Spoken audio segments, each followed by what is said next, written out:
Okay, so we're on, pretty much. Hello, Courtney. How are you? Good. We're here sitting beneath this windowsill at the Palau de la Música Catalana, which is the Palace of Music. This is not very important, I'm just saying, well, might as well.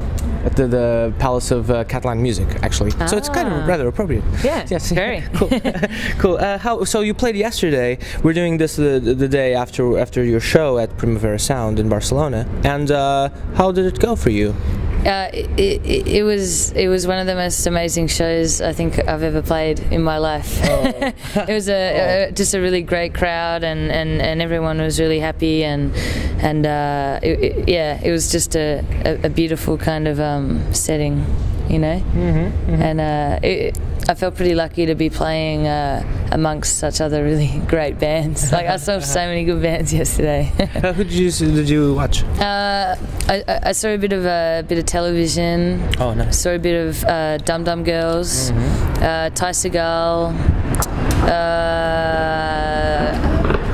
Kendrick Lamar. Kendrick Lamar was amazing. Yeah. I watched this old show. Who else? That's all I can remember right now. Sure. It's a lot of Primavera has a lot of shows. Yeah. I must have watched at least 10 hours just yesterday. There's too much good stuff. I had to kind of do a few songs per band so I could see something else. But it's worth it. No, absolutely. And I watched most of your show, and because I actually was interviewing also Nick from Islands, so I had to watch his show as well. Yeah. So there was a little overlap. So, so I watched most of your show, and I thought it was way rockier than the EP and the double. I mean the EPs, the double EP. Is it something that's been there since the beginning, or is it something you've developed recently? I think part of the reason for that is when I wrote and recorded both those EPs, I was living in a share house and working in a pub, and I wrote most of my songs at 3 a.m. in my room when everyone was asleep. So I had to sing pretty quietly, and if I was recording I had to sing really quietly into the microphone, and or use plugged in instrument, non-acoustic, so electric guitars plugged straight into the thing, or keyboards so plugged it in. So it's really quite close and really quiet and whispery, and then in the last year we've been touring so much, and we started rehearsing in a pub that Bones works in when it's not open, and we just play as loud as we can. So I guess that kind of influenced how the shows started turning, and how the new songs kind of started changing. Just it's fun playing loud. Yeah, it's fun when you can do it without bugging people. And when not complaining at 3 a.m. or something. It's not good. Do you think there's an extra amount of energy there because you've had to not play loud for so long? I mean, or not really. Yeah, maybe. I mean, I like doing both. I like playing really kind of quiet, chilled stuff. But sometimes it's good to get that energy out. Yeah. Whatever, if it's frustrations or anger, or just general excitement, it comes out through the music, and it ends up kind of coming out louder and faster than how it might have originally been. And even, for instance, Avant-Garde was a little faster, I guess. Yeah. Right. Yeah. I think everything has just gradually speeded up over the year, and got louder. It's just a gradual incline. That's super cool. And who doesn't like rock? I mean, it's good. It's good. It's good fun. It's good for your soul. And for instance, I'd like to ask you, Sea of Split Peas, is it something you'd like to swim in? I think it would be kind of gross. Yes. It'd be a bit weird.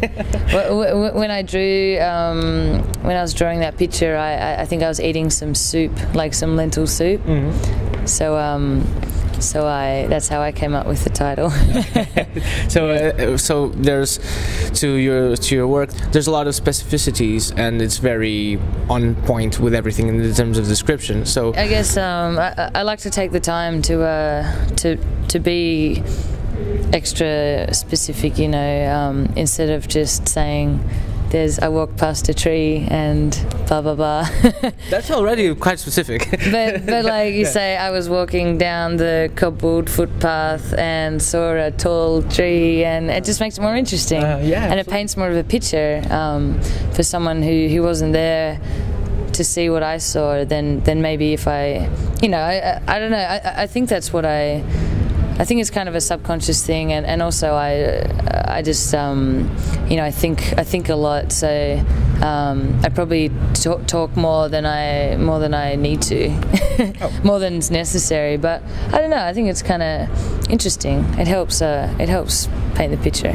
There's a place for everything. Don't worry. It's fine. We all appreciate you, just like this, really, because usually there's a lot of, in my opinion, is that things get more specific, they're actually more universal than when you mean them to be very non-specific and generalized. And like, for instance, you said I was walking past a tree, and you could have said I was walking on my own, which would mean like someone would relate to that. Oh, I was walking on my own anywhere. Yeah. Really. So you're walking specifically past a tree, which, for instance, if you go to like some far-end city, industrial city in Russia, or something, there's no tree. Yeah. So, yeah. I guess you have to imagine the tree. Yeah.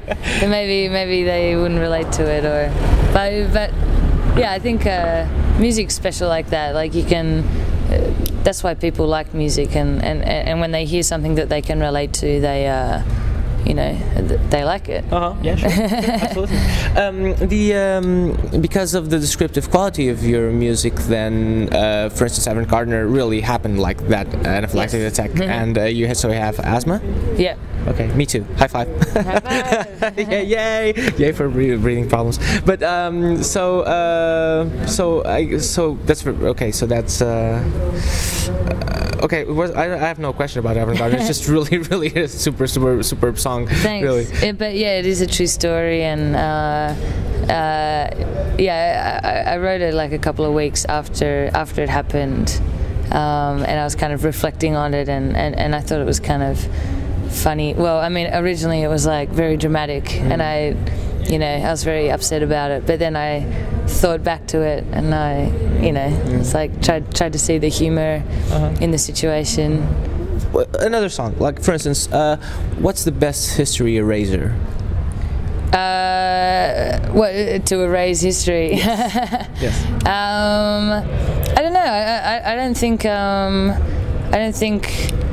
a real history eraser is necessary. Like I think mistakes or bad things that happen is a way that we learn to do better things. So I don't really believe in like getting rid of parts of history, or my own history. Okay. Some history is not good, but I thought you were talking about alcohol, for instance. Like it talks about alcohol in the song, but yeah, like I don't drink to forget my past or anything, Hopefully not. No, like, we don't recommend that. No, it's not good, and if it's not a healthy thing. I drink to have fun with my friends. Absolutely. Yeah. Yeah. Sure. So. Well, erasing history. Well, you kind of have to embrace everything, don't you? Like it's like something that's been. I think because of the advent of the internet, I guess, like everything is logged pretty much. So just embrace it. Yeah, right. Well, you can't kind of hide from anything anyway, so there's no point trying. Exactly. You might as well just deal with it and get on. Even something called Snapchat, which is like a screenshot. Yeah, it's a screenshot, but you can pretty much just capture it. Yeah. Okay, so don't be too overly, personal or naughty or whatever. I've never tried it myself, but so I've heard. It's just relating to erasing history, pretty much. Yeah. Because of the gardening thing, do you garden? I garden and I draw a lot. Like I make a lot of art and turn into T-shirts or turn into stuff like T-shirts, tea towels. I like walking around by the river and like through the parks and stuff at my house, and when we're traveling I try and walk around a lot. Like today we went around, but yeah, I really love art. Like I love going to galleries and yeah. So you're here in Barcelona for 4 or 5 days. Yeah. But so you usually do you get the chance all the time to? No. Normally never. Like we've pretty much been going like a new show or a new town every day. So we might get one day off, one day every 7 days or something. So you know, sometimes, but normally you go straight to the gig. So this is nice. This is a real treat to be here. How cool. It's usually it's not so common sometimes. So I'm aware. Yeah. But yeah, what about in Porto? Are you going to be hanging around? I think we just get the one day, and then we got to go to London the next day. Oh, okay. Yeah. Okay. So you're not coming to Lisbon, for instance? No. Okay, Courtney, thanks a lot. Thank you. I'll just nice. thank you very much. Thank you.